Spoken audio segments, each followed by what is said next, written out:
Welcome, friends, to the horror podcast and true story of a truck driver. The truck was speeding through the terrifying darkness of the night. The bone-chilling cold was at its peak, and the clock struck exactly midnight. The road was open, but eerily desolate. The truck's headlights struggled to penetrate the dense blackness ahead. It was after midnight when Abbas truly enjoyed driving. The roads were usually deserted at this hour, giving him the freedom to drive as fast as he wanted. He was used to traveling on these deserted routes. Though robberies were common late at night, Abbas wasn't the type to get scared. As usual, Abbas was driving at his usual speed despite the eeriness of the road. His son, wrapped in a blanket to escape the cold, slept soundly beside him. They had just crossed the Gujarat border and entered Rajasthan. The route was winding through hilly terrain, heading toward Mount Abu via Ambaji. Just before they could cross a small town near the border, disaster struck. With a loud bang, the truck's tire burst while descending a slope in the dense forest. Abbas quickly applied the brakes, and the truck came to a screeching halt. The trees loomed menacingly in the dark, looking like skeletal monsters. The unsettling sounds of nocturnal creatures filled the air, and a distant owl's eerie hoots added to the horror. The sudden stop woke up Abbas's son, Usman, from his deep sleep. Shivering, he asked in a trembling voice, "What happened, Abba?" Abbas reassured him, "Nothing to worry about." The tire blew out. "Since you're awake, help me fix it." "Yes, Abba," Usman replied, nervously glancing around at the dark forest as he got out to assist his father. The surroundings looked like something out of a horror story, and the area resembled a haunted mound. What added to the creepy atmosphere was the absence of any other vehicles. Their truck was the only one on the road, and the scene was utterly terrifying. Abbas quickly jacked up the truck, removed the nuts and bolts, and replaced the tire. They both hurriedly got back into the truck, an unknown fear driving them to escape the spot as fast as possible. Abbas feared an attack by wild animals in such a desolate place, but by Allah's mercy, nothing happened. As soon as they descended the slope and reached a flat stretch of road, Usman's eyes widened in shock. In front of them was a small stop in a remote village, and standing at the bus stop was a woman, draped in a long veil. The sight was like something straight out of a horror movie. Abbas froze in fear. "Abba, there's a woman standing there."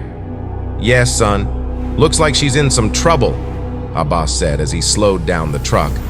The woman, veiled and jingling her bangles, stepped right into the middle of the road. Abbas had no choice but to stop the truck. The woman's face was hidden beneath her veil, and Abbas couldn't get a glimpse of it. She pleaded, "Please take me to the next station. It's too dark, and there's no other vehicle." Feeling sympathy for her, Abbas thought, "She must be in some serious trouble to be out here at this hour."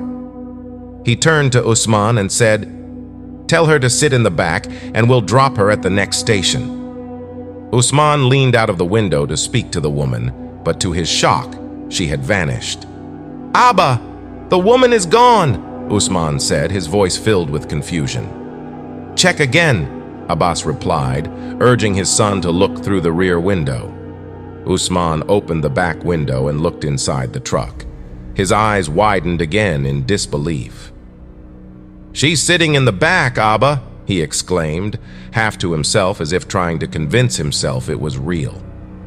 Relieved, Abbas sped up the truck, though Usman's sleep was now completely gone.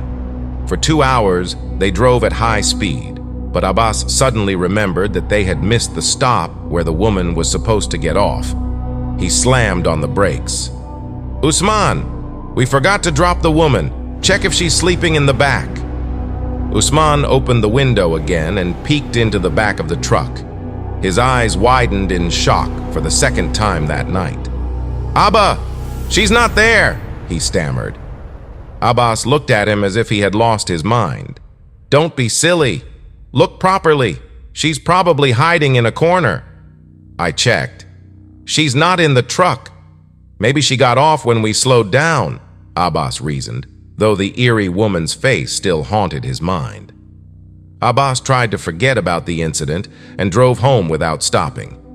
He raced through the night and reached his house in Marwar at 9 a.m. After washing up and having breakfast, his wife left to buy vegetables, and Usman went to meet a friend. Abbas felt a sudden thirst and got up to fetch water from the fridge. But as he stood up, he froze, his eyes landing on two bare feet adorned with silver anklets standing right in front of him. Shocked, Abbas slowly lifted his gaze, his body filled with dread as he saw a hideous face smiling beneath a bright red veil.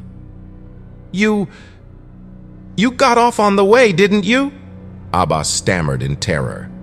The woman replied with a chilling smile. "Why would I leave?" "You invited me. Now I've entered your home as your wife. I'm not going anywhere, and if you tell anyone, I'll take your life." Abbas stood paralyzed, unable to believe that a ghost was in his house. "But I already have a wife," he managed to whisper, his voice trembling. "If you mention her again, I'll tear out your tongue," she snarled, tightening her grip on his throat. "You can't get rid of me. You'll have to keep me hidden." Left with no choice, Abbas obeyed her command.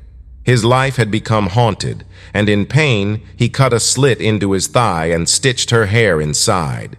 From that day on, the hideous ghost stayed with Abbas, posing as his wife. She frightened his real wife into staying away from him. Abbas grew weaker day by day until one day he was found dead in his room. How did you like the story? Share your thoughts in the comments. You can also send me your stories. The link to my WhatsApp channel is in the description.